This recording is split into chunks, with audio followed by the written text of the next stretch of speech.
ang mahal magpa-deep-well ngayon? Hindi naman, sir. Mura lang. Nasa tamang kausap lang. Pag-order nito lang to. Alam niyo kung magkano. Baka may refill. Dito kasi, sir, per tubo usapan. Super A ngayon, nasa 2,200 lang isa. O, kung 6 na piraso, magkano lang yun? Doon, sir, 20. 20,000. Ang tubo. Congrats.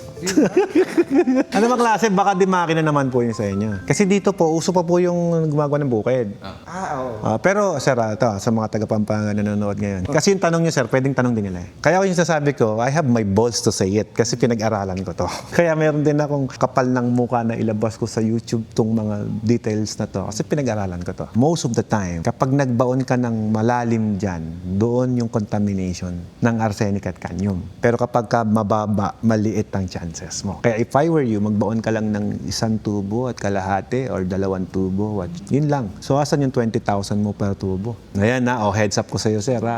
Benefits siya ng pagpunta mo dito, sir. 2 tubo, Oo, 1 tubo at kalahati nga lang, sir. Wala akong pakialam, sir. Kahit kulay kape, ibigay mo sa akin tubig. Kaya kong linisin yan. Ang importante, may tubig ako. Huwag mo lang ako bigyan tubig na maalat. Dito, sir, tubig na maalat. Yes, sir. Kasi dito, pag binigyan mo ako tubig na maalat, wala kang choice. Bibigyan kita ng machine na package 10. Ito na ang bibilin mo. Package 10. Kahit anong tubig na bigay mo sa akin, ayusin ko yan. Kaya lang, syempre, the more na dumudumi yan, the more na lumamahal yung makina mo. Sir, ilan yung tubo pag gano'n? Dito po, sir, 6 na tubo, maganda na. Yun yung deep well namin. Mag-shallow well ka rito, hindi masyadong maganda yung tubig, medyo hard. Pero walang problema sa hardness kaya kong palambutin yan Water bender tayo, sir Kaya natin ayusin yan, sir.